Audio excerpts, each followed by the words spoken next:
Kita informasi lainnya, saling serang antara Iran dengan Amerika Serikat terus berlangsung. Iran juga serang sejumlah pangkalan militer Amerika Serikat di negara Timur Tengah.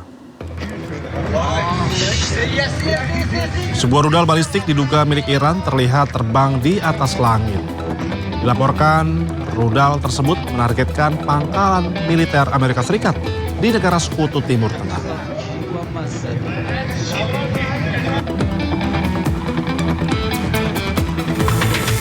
Sementara itu rudal Iran juga dilaporkan serang pangkalan militer Amerika di Bahrain. Meningkatnya ketegangan ini diduga sebagai dampak serangan Israel yang tak kunjung henti ke Lebanon. Iran dilaporkan meluncurkan serangan rudal tanpa henti yang membuat sistem pertahanan Amerika Serikat kewalahan.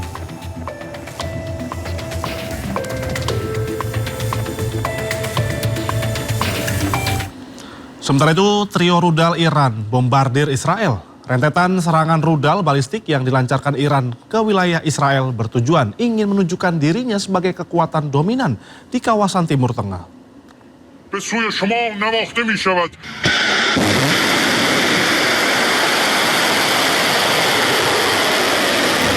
Trio rudal Iran bombardir Israel. Pasukan Garda Revolusi Islam Iran IRGC meluncurkan kombinasi rudal balistik Emad, Kader F, dan generasi terbaru Khaybar Seikan dalam operasi militer bertajuk True Promise 4. Rudal balistik jarak jauh Emad memiliki hulu ledak bersirip yang mampu bermanuver dengan tingkat akurasi tinggi di bawah 10 meter untuk menembus sistem pertahanan Routry milik Israel. Sementara itu, rudal hipersonik Khaybar Seikan generasi ketiga yang berbahan bakar padat mampu melesat hingga March 9 saat menukik, membuatnya sangat sulit dicegat oleh sistem pertahanan udara canggih seperti THAAD dan Patriot. Rentetan serangan rudal balistik yang dilancarkan Iran ke wilayah Israel dalam beberapa hari terakhir bukan sekedar aksi balas dendam. Di balik hujan rudal itu tersimpan pesan yang lebih besar.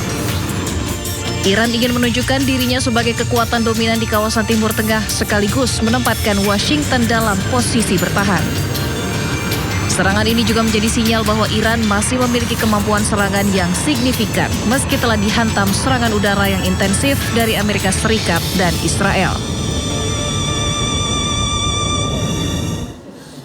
Tidak hanya itu, pemirsa, Amerika Serikat juga kembali ikut menyerang Iran.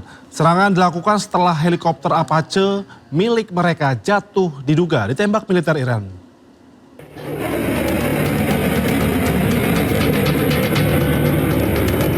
Amerika Serikat resmi meluncurkan serangan baru ke Iran. Serangan ini sebagai respon terhadap jatuhnya helikopter AH-64 Apache sehari sebelumnya di Selat Hormuz. Helikopter kebanggaan Amerika Serikat ini jatuh diduga akibat serangan Iran. Rentetan serangan diluncurkan dari sejumlah pangkalan militer milik Amerika Serikat yang berada di sekitar Iran. Pengumuman serangan juga disampaikan melalui akun media sosial Komando Pusat Amerika Serikat. Dalam postingannya, Amerika menyebut pasukan Amerika mulai melancarkan serangan pertahanan diri terhadap Iran pada jam 5 sore. Beberapa serangan menghantam pulau strategis Qasem. Pulau yang berada di Selat Hormuz ini menjadi pangkalan militer dan terminal minyak utama Iran. Tak hanya itu, serangan juga terjadi di provinsi Hormuzgan, selatan Iran.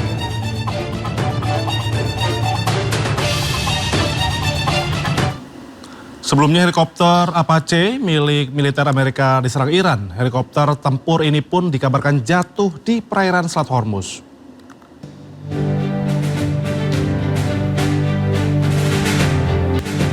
Sebuah helikopter Apache milik Amerika Serikat dikabarkan jatuh di dekat Selat Hormuz. Belum diketahui penyebab jatuhnya helikopter militer Amerika Serikat ini terkena tembakan pasukan Iran atau mengalami rusak mesin. Komando Pusat Amerika Serikat atau CENTCOM mengkonfirmasi jatuhnya helikopter Apache dengan menyebut lokasi jatuhnya pesawat tepatnya di Teluk Oman. Penyelidikan hingga kini masih dilakukan dengan 2 kru pesawat berhasil diselamatkan. Sementara Presiden Amerika Serikat Donald Trump menyampaikan bahwa pilot Amerika Serikat dalam kondisi baik usai mengalami insiden jatuhnya helikopter. Ya pemirsa, helikopter Apache AH-64 milik Israel kedapatan melancarkan serangan ke Gaza, Palestina. Video yang beredar merekam detik-detik saat helikopter Apache AH-64 menyerang Gaza, Palestina. Helikopter Apache rutin digunakan IDF untuk menggempur kelompok militan dan menghancurkan infrastruktur. Helikopter canggih ini pun kerap menjadi target serangan musuh lantaran serangan helikopter ini sangatlah mematikan.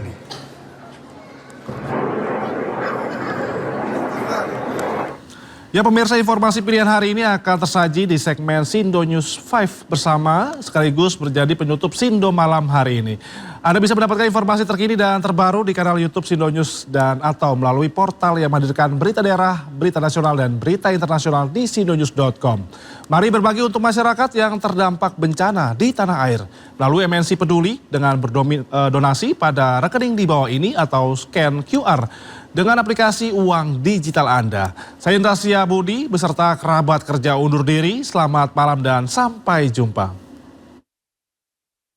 Halo pemirsa, kita berjumpa di segmen Sindo News 5, ruang bincang yang bukan sekedar menyampaikan berita, tapi juga mengajak kita semua berpikir lebih dalam tentang apa yang sedang terjadi di negeri ini. Bersama saya Noval Zakwan.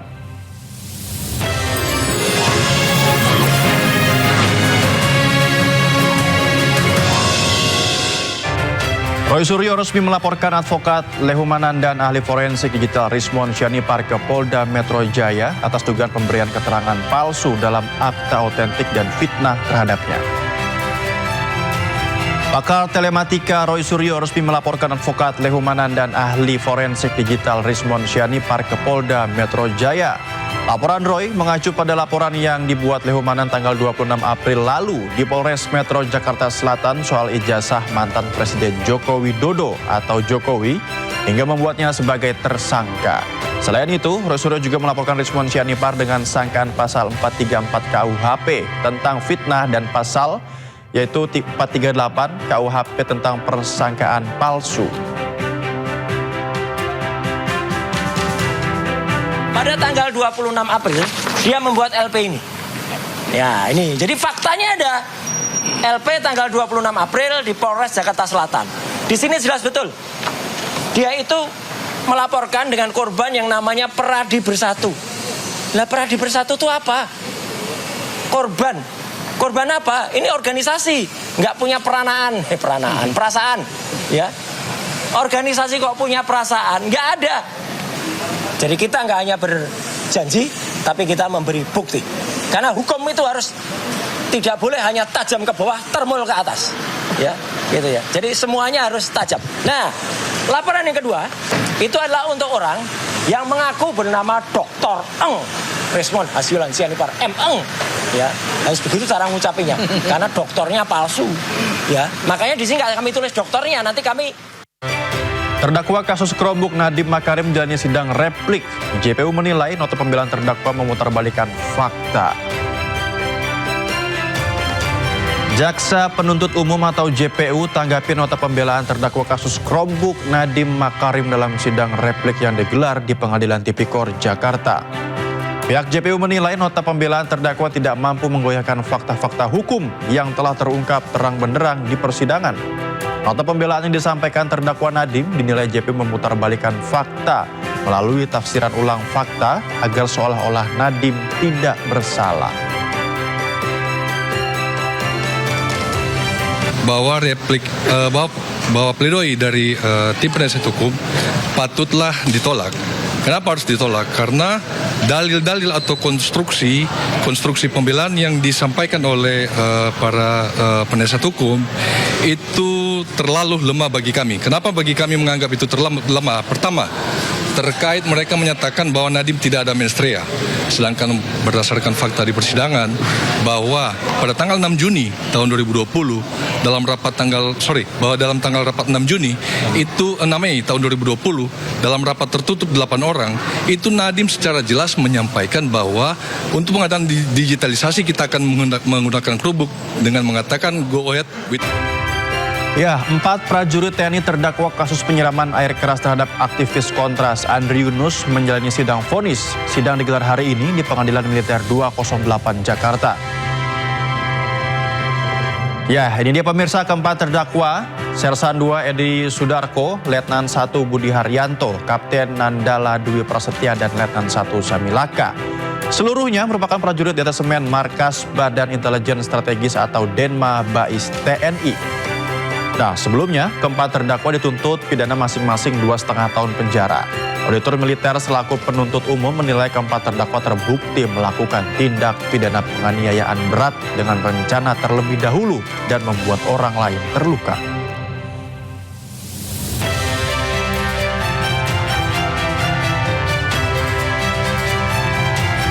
Kita ke informasi lain, merespons adanya keluhan masyarakat terkait lonjakan tagihan rekening air, pihak Perumda PAM Jaya menyatakan hingga saat ini tidak ada perubahan tarif di wilayah Jakarta.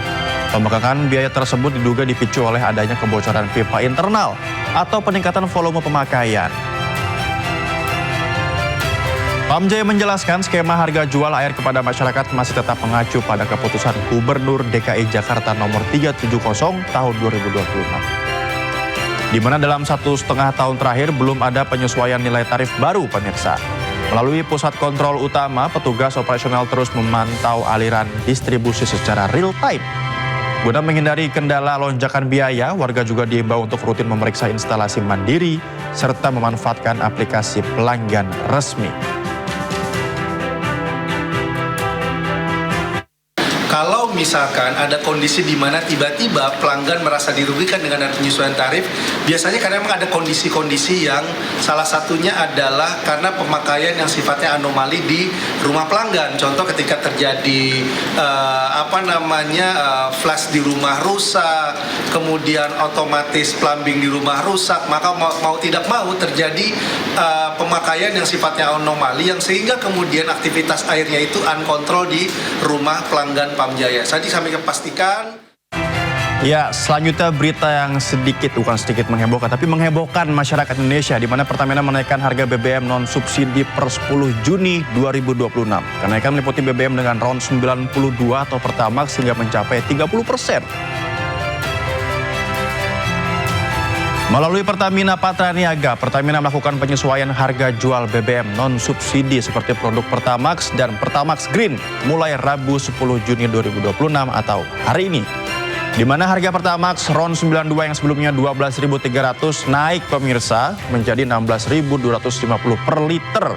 Dan Pertamax Green dari 12.900 naik menjadi 17.000 per liter.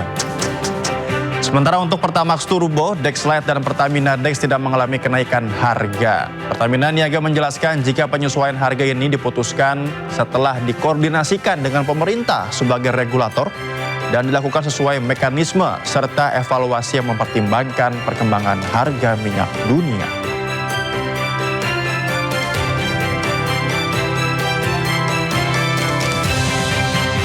Ya, di balik setiap kebijakan ada konsekuensi dan di balik setiap headline ada harapan publik yang tidak boleh diabaikan. Dan kalau hari ini kita belajar satu hal, yaitu adalah kekuasaan bisa dibongkar, kebijakan bisa ditantang, dan suara publik kalau cukup lantang bisa mengubah arah. Saya Nova Zakwan, sampai jumpa.